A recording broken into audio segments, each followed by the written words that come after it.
শেখ হাসিনাকে ভারত থেকে ফেরানোই সবচেয়ে বড় চ্যালেঞ্জ। প্রত্যর্পণে আইনি নয়, কূটনৈতিক সমাধানে জোর বিশ্লেষকদের। প্রয়োজনে জাতিসংঘে যাওয়ার তাগিদ। মাঠ প্রশাসনকে দল নিরপেক্ষ করতে লটারির মাধ্যমে ডিসি এসপি বদলির দাবি। ইসির সংলাপে জামায়াত এনসিপি সহ 7 দল। কেন্দ্রে ভোটার আনতে দলগুলোর সহযোগিতা চাইলেন সিইসি। বিজয় দিবস উদযাপনে নিরাপত্তা নিয়ে শঙ্কা নেই, সবকিছু স্বাভাবিক। আন্তঃ মন্ত্রণালয় বৈঠক শেষে স্বরাষ্ট্র উপদেষ্টা। এবছরও হচ্ছে না সামরিক কুচকাওয়াজ।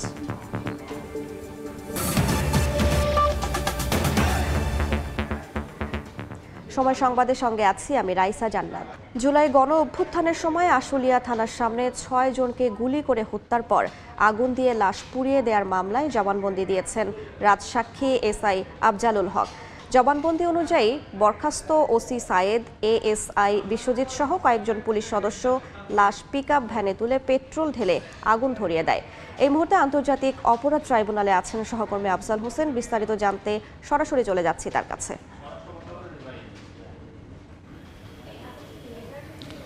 জুলাই আগস্টের হত্যা মামলায় আশুলিয়ায় যে 6 জনের লাশ মরদেহ বা পোড়ানো হয়েছিল এবং একজনকে হত্যা করা হয়েছিল, সেই মামলায় আজকে একজন রাজসাক্ষী হিসেবে সাক্ষ্য দিয়েছেন। তিনি হচ্ছেন আশুলিয়া থানারই একজন এসআই আফজালুল হক। তিনি বলেছেন যে জুলাই আগস্টে যারা শহীদ হয়েছেন তাদের প্রতি শ্রদ্ধা জানিয়ে এবং বিবেকের তাড়নায় তিনি যেই ঘটনাগুলো সেদিন ঘটেছে 2024 সালের 5 আগস্ট, তার চোখের সামনে সেই ঘটনার বর্ণনা তিনি দিতে আসামি থেকে রাজসাক্ষী হয়েছেন। তিনি তার সাক্ষ্যে বলেছেন যে 5 আগস্ট আনুমানিক বিকেল 4টার দিকে ওসি সায়েদের নির্দেশে এবং এএসআই বিশ্বজিৎ ও কয়েকজন পুলিশ সদস্য মিলে ওই থানার সামনে যারা বিজয় মিছিল করতে এসেছিল তাদের উপর গুলি চালায় এবং সেই গুলিতেই কয়েকজন সাথে সাথে গুলিবিদ্ধ হয় এবং রক্তাক্ত অবস্থায় তারা পড়ে থাকেন। এবং পরবর্তীতে ওসি সায়েদের সঙ্গে থাকা এসআই আব্দুল মালেক, এসআই বিশ্বজিতের সঙ্গে তারা পরামর্শ করছিলেন। পরামর্শ করেই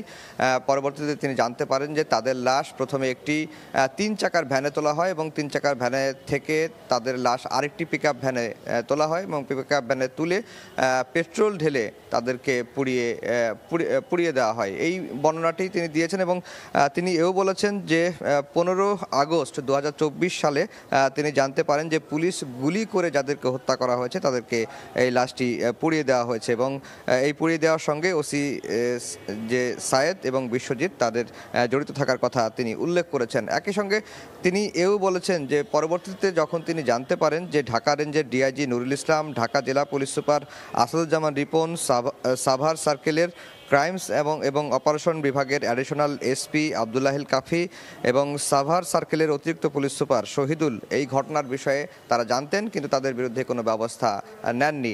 মূলত যে লোমহর্ষক ঘটনাটি ঘটেছে 2024 সালের 5 আগস্ট আশুলিয়া থানার সামনে 6 জনকে গুলি করে হত্যার পর তাদের লাশ পিকআপ ভ্যানে তুলে পেট্রোল ঢেলে আগুন দিয়ে পুড়িয়ে দেওয়ার ঘটনা, প্রসিকিউশন বলছে যে তখনও একজন জীবিত ছিলেন, তাকে জীবন্ত অবস্থায় পুড়িয়ে ফেলা হয়। সেই ঘটনারই আজকে রাজসাক্ষী এসআই আফজালুল হক তিনি জবানবন্দি দিলেন। তো এখন তাকে জেরা করবেন আসামি পক্ষের আইনজীবীরা। তো এই ছিল ট্রাইব্যুনাল থেকে আমার কাছে সবশেষ খবর।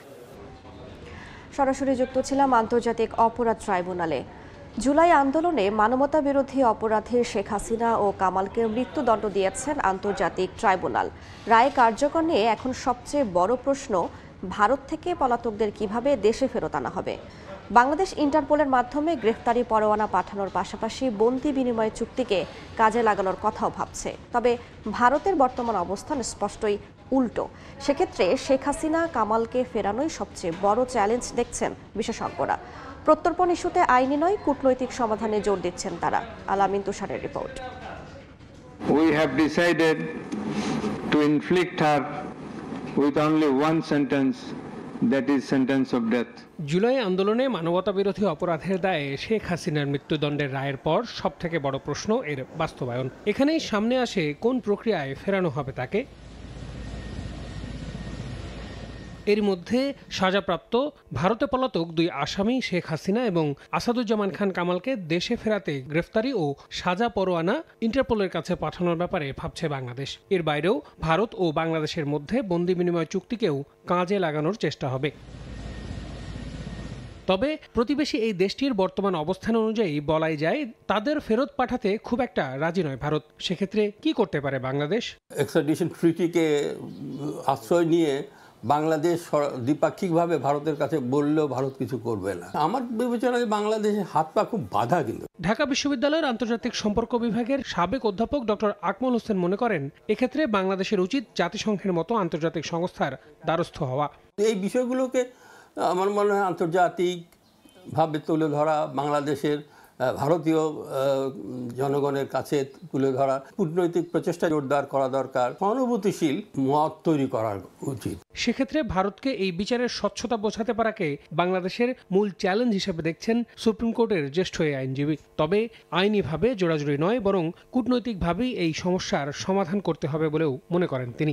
আইন কানুন বা মামলা মোকদ্দমা করে আসলে এগুলো সলভ করা সম্ভব না। ইন্ডিয়াকে এই ক্ষেত্রে বোঝাতে হবে গুড ফেইথে তাকে তার বিচার সম্পন্ন করা হয়েছে এবং তাকে যে ব্যবস্থা করা হবে গুড ফেইথে করা হয়েছে। যদিও স্বাভাবিকভাবে চুক্তি অনুযায়ী রাজনৈতিক বন্দীদের ব্যাপারে ভারতের দিকেই পাল্লা কিছুটা হেলে আছে বলে মনে হচ্ছে। তবে এই আইনজীবী মনে করছেন, হত্যা এবং গুমের মতো বিষয়ে সেটাকে রাজনৈতিকভাবে সংজ্ঞায়িত করবার সুযোগ নেই। মার্ডারের মতো অফেন্স হয়ে থাকে, ম্যানস্লটিং, কিডন্যাপিং, অ্যাবডাকশন, কি ইনসাইটমেন্ট টু মার্ডার, এগুলো কিন্তু পলিটিক্যাল নেচারের মধ্যে পড়বে না। সুতরাং it is not political in nature.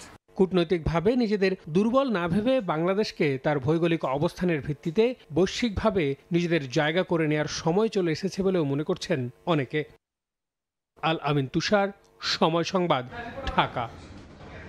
নির্বাচন সামনে রেখে প্রশাসনকে দল নিরপেক্ষ করতে লটারির মাধ্যমে ডিসি এসপি বদলির দাবি জানিয়েছে জামায়াতে ইসলামী।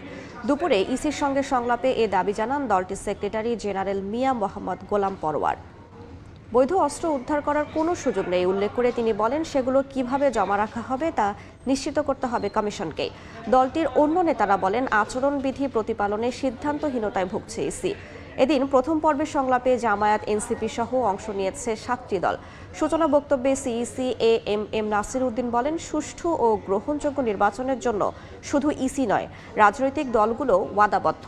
এ সময় ভোট কেন্দ্রে ভোটার আনতে দলগুলোর কাছে সহযোগিতা চান তিনি। দুপুর 2টা থেকে দ্বিতীয় পর্বের সংলাপে অংশ নেবে বিএনপি, বিজেপি, গণ অধিকার পরিষদ সহ 6টি দল।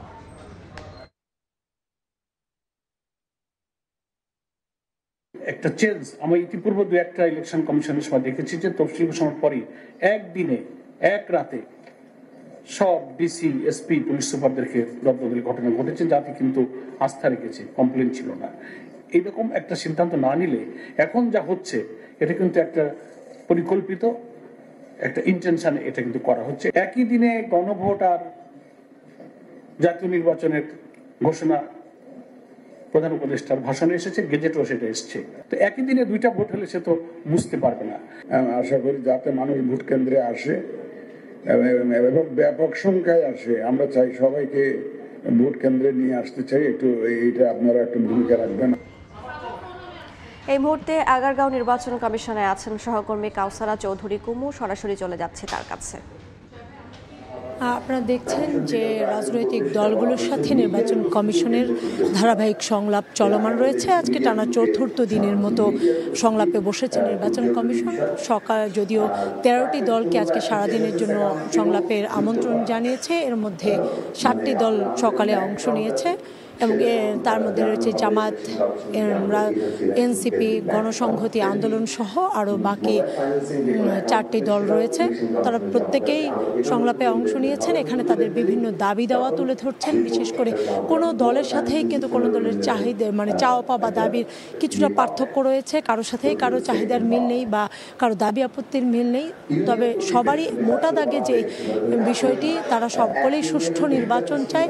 তবে কি করে এই নির্বাচন গ্রহণযোগ্য এবং সুষ্ঠু হবে সেটার কিন্তু তেমন কোনো পরামর্শ আমরা এখনো পর্যন্ত শুনিনি। তবে অনেকেই বলছেন যে এই মুহূর্তে, যেমন জামাতের পক্ষ থেকে বলা হচ্ছে যে ঠিক তফসিলের আগ মুহূর্তে মাঠ প্রশাসনের যে রদবদলটা সেটি পরিকল্পিতভাবে হচ্ছে বলে দাবি করেছে এবং এ ব্যাপারে নির্বাচন কমিশনকে একটু সজাগ দৃষ্টি রাখতে বলেছে, যাতে করে মাঠ প্রশাসনের যে এই মুহূর্তে বদলি সেটা যাতে লটারির মাধ্যমে হয় এবং কমিশন যাতে করে এটি তদারকি করে।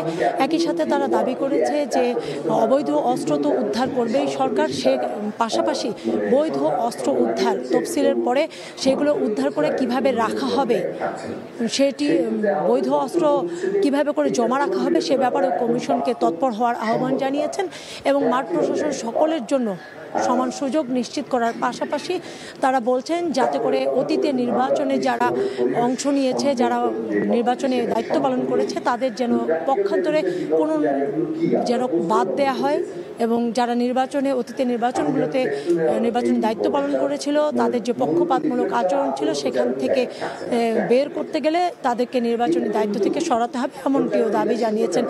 অন্যান্য দলগুলো, ছোট ছোট দলগুলো এই ধরনের বক্তব্য রাখছেন যাতে করে জোটে ভোট করার বিপক্ষে, তারা জোটে ভোট করলেও নিজ দলের প্রতীকে ভোট করার বিপক্ষে কেউ কেউ মতামত দিচ্ছেন। আসলে সংলাপ চলছে এবং সংলাপ শেষ হওয়ার পরে আসলে সব শেষ জানা যাবে যে তারা কি কি দাবি তুলছেন। এখনো এনসিপি বক্তব্য দেওয়া বাকি রয়েছে। সরাসরি যুক্ত ছিলাম আগারগাঁও নির্বাচন কমিশন ভবনে। বিজয় দিবস উদযাপনে নিরাপত্তা নিয়ে কোনো শঙ্কা নেই, সবকিছু স্বাভাবিক আছে বলে জানিয়েছেন স্বরাষ্ট্র উপদেষ্টা জাহাঙ্গীর আলম চৌধুরী। সচিবালয়ে মন্ত্রণালয় সভা শেষে তিনি জানান এবারও হবে না কুচকাওয়াজ। এদিকে সাংবাদিক মিজানুর রহমানকে বাসা থেকে তুলে আনার বিষয়ে অবগত নন জানিয়ে উপদেষ্টা বলেন এ বিষয়ে খোঁজ নেওয়া হবে। রায় দেওয়ার পরে কোনো রকমের অস্থিরতার সৃষ্টি হয় নাই এবং বিজয় দিবসেও কোনো রকমের অস্থিরতার কোনো সম্ভাবনা নাই। গতবারও আমাদের প্যারেড হয় নাই, এবারও আমাদের প্যারেডটা হচ্ছে। এই জিনিসটা আপনার কাছে আমি প্রথম শুনলাম, আমি ইনভেস্টিগেশন করার পর হয়তো আমি জানতে পারি জিনিসটা অপরাধ হয়েছে কিনা স্যার, এটা আমি আগে দেখবো। রমজান সামনে রেখে বাজারের বাড়তি চাহিদা মেটাতে বাড়ছে 6টি নিত্য প্রয়োজনীয় ভোগ্যপণ্যের আমদানি। চলতি বছরের সেপ্টেম্বর ও অক্টোবরে সয়াবিন তেল, চিনি, মসুর ডাল, ছোলা, মটর ডাল ও খেজুরের ঋণপত্র খোলা হার 11 থেকে 294% পর্যন্ত বেড়েছে। বাজারে চাহিদা অনুসারে যোগান নিশ্চিতে মার্জিন নির্ধারণে বাংলাদেশ ব্যাংক কোনো হস্তক্ষেপ করছে না বলে জানিয়েছেন কেন্দ্রীয় ব্যাংকের মুখপাত্র। পবিত্র রমজান মাসে অতি প্রয়োজনীয় পণ্য ছোলা, খেজুর, মটর ডাল, চিনি, সয়াবিন তেল ও মসুর ডাল।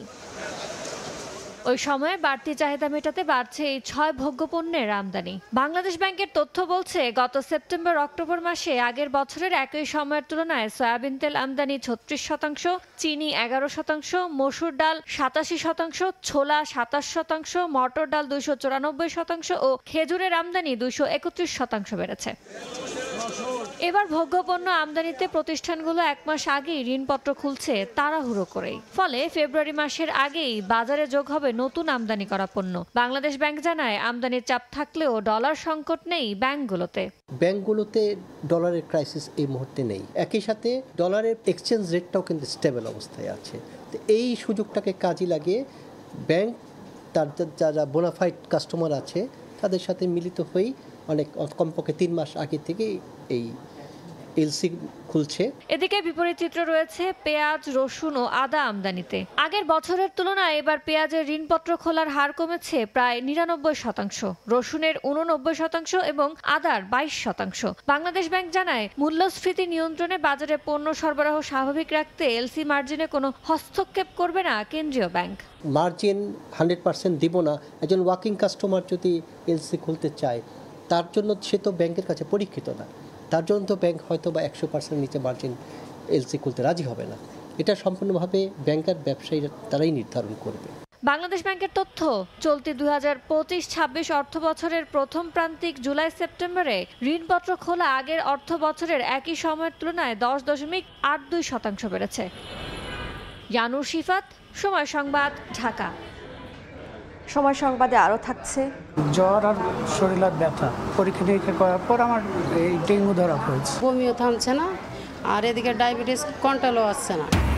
শীতেও চোখ রাঙাচ্ছে ডেঙ্গু, শহরের পাশাপাশি ছড়াচ্ছে গ্রামেও। রাজশাহী মেডিকেলে গড়ে প্রতিদিন ভর্তি 40 জন। মশা নিধনে প্রশাসনের নিষ্ক্রিয়তাকে দুষছেন সাধারণ মানুষ। ইটভাটা চালু রাখার দাবিতে ঢাকা আরিচা মহাসড়ক অবরোধ করে বিক্ষোভ করছেন মালিক ও শ্রমিকরা। এতে তৈরি হয়েছে তীব্র যানজট। এই মুহূর্তে আমিনবাজারে আছেন সহকর্মী মোজাফফর হোসেন জয়, সরাসরি যাচ্ছি তার কাছে।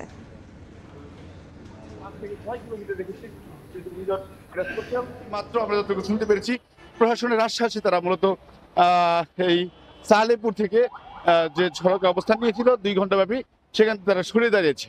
এরপরও কিন্তু প্রচুর যানজট কিন্তু মহাসড়কে অবস্থান রয়েছে এবং আমরা দীর্ঘ প্রায় 5 থেকে 6 কিলোমিটার দেখেছি যে যানজট বিরাজ করছে এবং সড়কের উভয় পাশে কিন্তু যানজটের চাপ রয়েছে, গাড়ির চাপ রয়েছে এবং সে মোতাবেক কিন্তু শ্রমিক এবং মালিক যারা রয়েছেন তারা মান চলে যাওয়া এবং পক্ষ থেকে এই নির্দেশনা জারি করা হয়েছে। ভাটাগুলো রয়েছে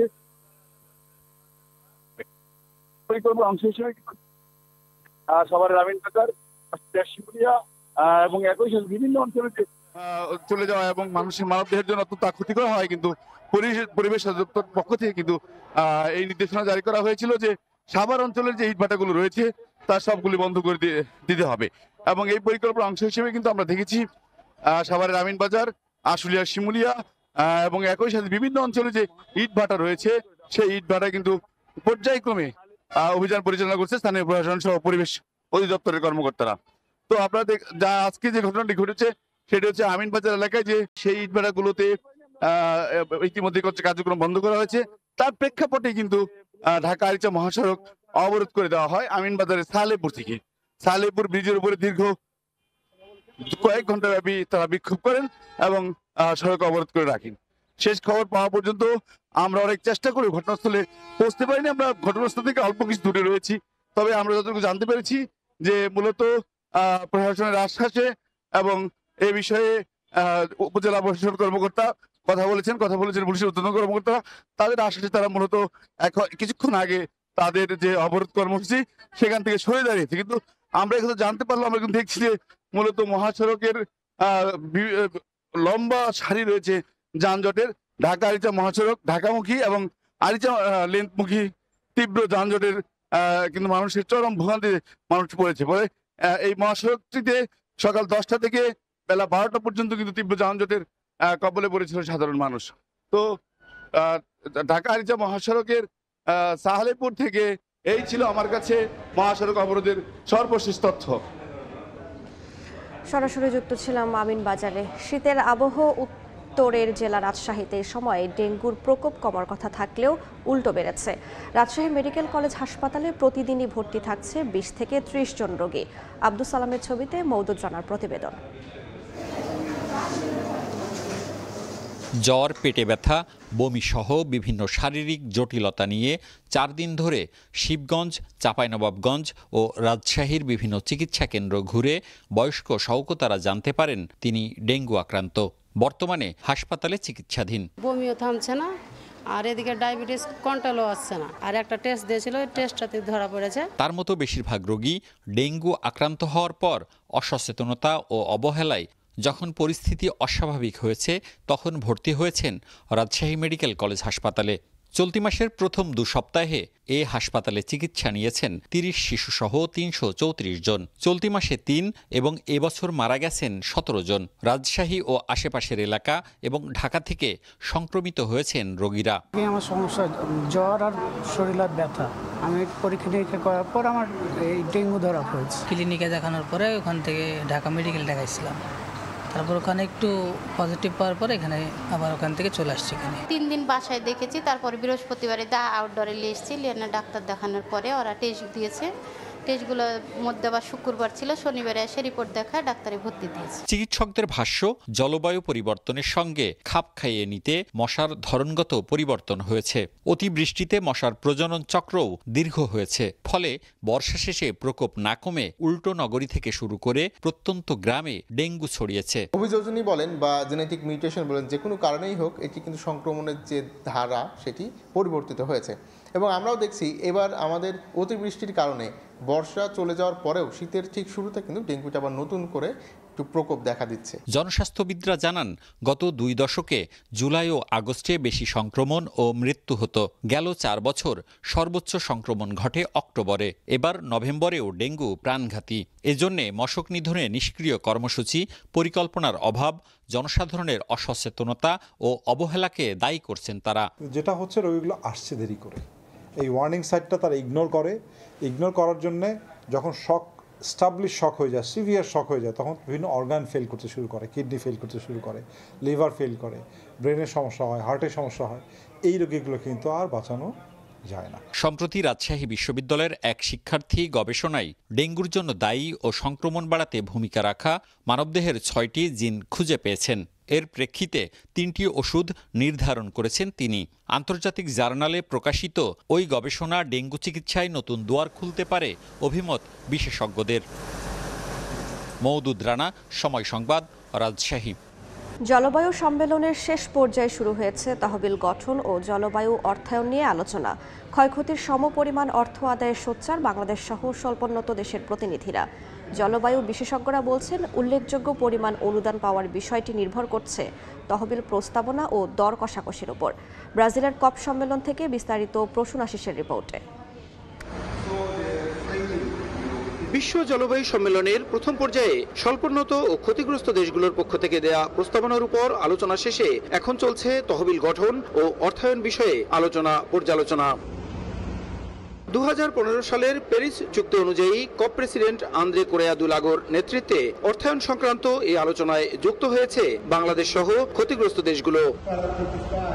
অভিযোজন প্রক্রিয়ায় এ পর্যন্ত প্রতিশ্রুতির মাত্র 3% অর্থ পাওয়া গেলেও লস অ্যান্ড ড্যামেজে এখনো পর্যন্ত বাংলাদেশে কোনো অর্থ আসেনি জানিয়ে জলবায়ু বিশেষজ্ঞরা বলেন, উভয় ক্ষেত্রে সমপরিমাণ অর্থায়নের দাবিতে সোচ্চার বাংলাদেশ সহ এসব দেশের প্রতিনিধিরা। শুরুতে আশাহত হলেও শক্ত দর কষাকষির ফলে কপ প্রেসিডেন্টের নেতৃত্বে অর্থায়ন বিষয়ে ইতিবাচক সিদ্ধান্ত আসতে পারে বলে জানান তারা। For the very first time তারা ফান্ডিং রিকোয়েস্টের একটা লঞ্চ করেছে, fund for responding loss and damage. তারা 5 to 20 million USD funding request করতে পারবো ডেভেলপিং কান্ট্রি।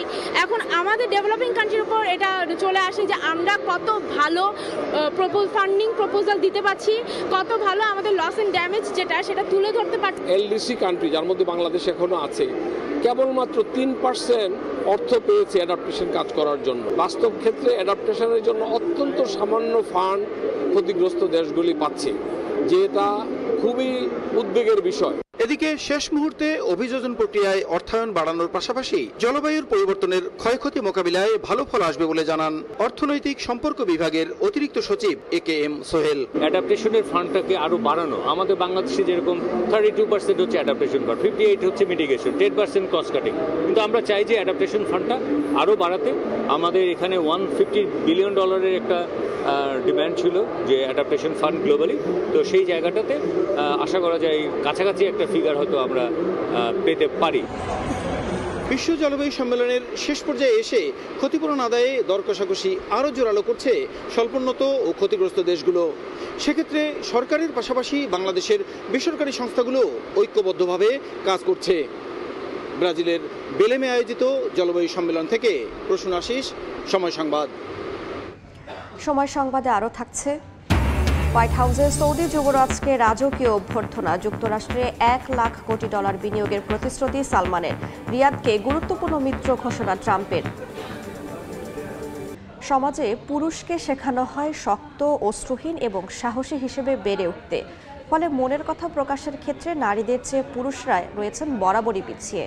বিভিন্ন তথ্য উপাত্ত বলছে বিশ্বজুড়ে পুরুষদের মধ্যে ডিপ্রেশন, উদ্বেগ ও আত্মহত্যার হার দ্রুত বাড়ছে, কিন্তু মানসিক চিকিৎসা নিতে সবচেয়ে কম আগ্রহী তারা। কেন ছেলেরা পারেন না মনের কথা প্রাণ খুলে বলতে? বিশ্ব পুরুষ দিবসে সেই উত্তরই খোঁজার চেষ্টা করেছেন উম্মেহানি। ক্যামেরায় ছিলেন আশরাফুল ইসলাম। ছেলে মানুষ কাঁদে নাকি? ছেলেদের এত দুর্বল হলে চলে? তুমি পুরুষ মানুষ হও, সাহস দেখাও। ছেলে মানুষ মেয়েদের মতো কোমল হয় নাকি? তুমি পুরুষ মানুষ, সাহস দেখাও। এমন সব শব্দের ছকে পুরুষের দুঃখগুলো আড়াল হয় লজ্জার দেয়ালে, কিন্তু সমাজ কি আদৌ ভাবে মানুষ হিসেবে তারও হৃদয় আছে? কখনো কখনো সেই কষ্টগুলোই চুপচাপ গলায় আটকে রূপ নিতে পারে ভয়ঙ্কর মানসিক অবসাদে। রিমেল কাজ করছেন বেসরকারি ব্যাংকের একজন কর্মী হিসেবে, তবে বিশ্ববিদ্যালয় জীবন শেষে একের পর এক চেষ্টা করেও পাচ্ছিলেন না কাঙ্ক্ষিত চাকরির দেখা। একসময় সেই অস্থিরতা, ব্যর্থতার ভয় রূপ নেয় গভীর এক মানসিক অবসাদে। তবে ভেতরের সেই ভাঙচুর অজানা এক চাপে বলতে পারেনি পরিবার কিংবা বন্ধু মহলে। সেই সময়টাতে আমার মনে হচ্ছিল আসলে এটা প্রকাশ করলে মানুষ আমাকে বাঁকা চোখে দেখবে, কিন্তু এখন মনে হচ্ছে এটা প্রকাশ করা কতটা জরুরি। ছেলে মানে অনেক স্ট্রং হতে হবে। ছেলেরা যদি কান্না করে তাহলে হচ্ছে ছেলেরা ফেমিনিন, এনাফ ম্যাসকিউলিন না। 2021 সালের একটি জরিপ বলছে বিশ্বজুড়ে প্রতি 1 লাখ পুরুষে আত্মহত্যার হার প্রায় 12.3%। তবে চিকিৎসা নিতে নারীদের তুলনায় 40% কম আগ্রহী পুরুষেরা। নিজের কষ্ট আমরা বলি ইন্টারনালাইজ করে, তার ভিতরেই রেখে দেয়। এর ফলে পরবর্তীতে কিন্তু অনেক সময় পুরুষরা বেশি ভালনারেবল হয়ে যায়। অন্যদিকে ঝুঁকিতে রয়েছেন বয়স্ক পুরুষেরাও। গবেষণা বলছে বয়স বাড়ার সঙ্গে সঙ্গে কর্মজীবন, সামাজিক সম্পর্ক ও সঙ্গ হারিয়ে ফেলার কারণে প্রায় 55% মধ্যে দেখা যায় বিষণ্ণতার লক্ষণ। সমাজ বিজ্ঞানীদের মতে সমাজে প্রচলিত কিছু ধারণাই অনেক পুরুষকে বাধা দেয় আবেগ প্রকাশে। একটা এক্সট্রা পর্দা তার মধ্যে তৈরি হয়, সামাজিক পর্দা, যে আমার মধ্যে এই কথাটা বলা আর শেয়ার করা ঠিক হবে না, আমি এটা সমাধান করতে পারলাম না, এতে আমি ছোট হয়ে গেলাম, আমি ব্যর্থ হয়ে গেলাম।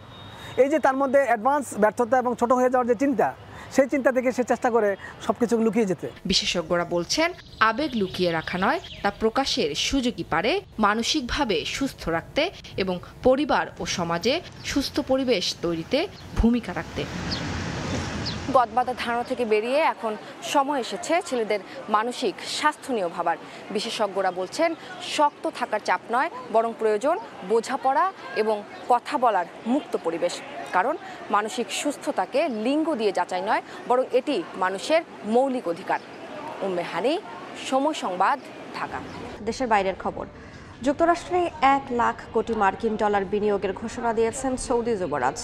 ডোনাল্ড ট্রাম্পের সঙ্গে বৈঠকে মোহাম্মদ বিন সালমান সাফ জানান, দ্বিরাষ্ট্রের ভিত্তিতে ফিলিস্তিন সমস্যার সমাধান ছাড়া আব্রাহাম অ্যাকর্ডসে যোগ দেবে না রিয়াদ।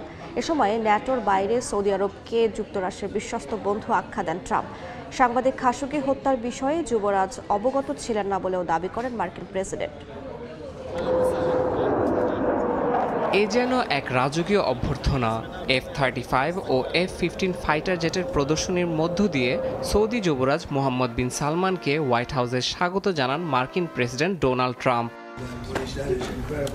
ওভাল অফিসে ক্রাউন প্রিন্সের সঙ্গে বৈঠকে যুক্তরাষ্ট্রের সৌদির বিনিয়োগ $6,000 কোটি থেকে $1 লাখ কোটি বাড়ানোর অনুরোধ করেন ট্রাম্প, যা তাৎক্ষণিকভাবে মেনে নেন প্রিন্স সালমান। দুই দেশের মধ্যে নতুন কৌশলগত প্রতিরক্ষা চুক্তি সইয়ের পর রিয়াদের কাছে F-35 যুদ্ধবিমান বিক্রির ঘোষণা দেন মার্কিন প্রেসিডেন্ট। সৌদি আরবকে ন্যাটোর বাইরে প্রধান মিত্র ঘোষণা করেন ট্রাম্প।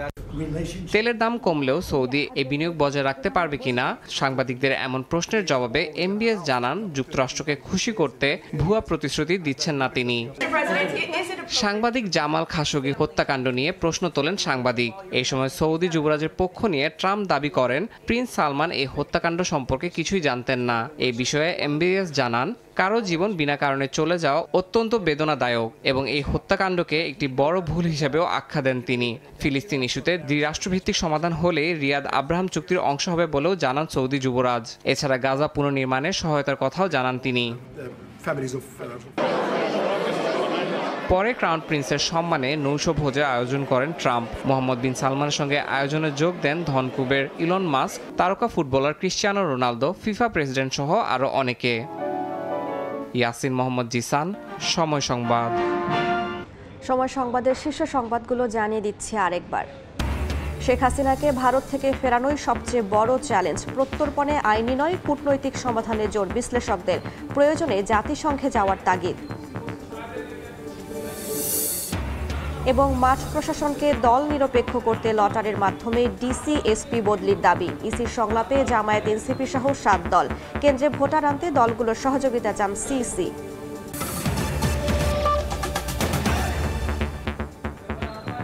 এই ছিল দুপুর 12টার সময় সংবাদে। খেলার সময়ের সঙ্গে থাকবেন সহকর্মী তারেক হাসান শিমুল। ধন্যবাদ রাইসা। খেলার সময় নিয়ে আসছি কিছুক্ষণ পর, সঙ্গে থাকুন সময়ের।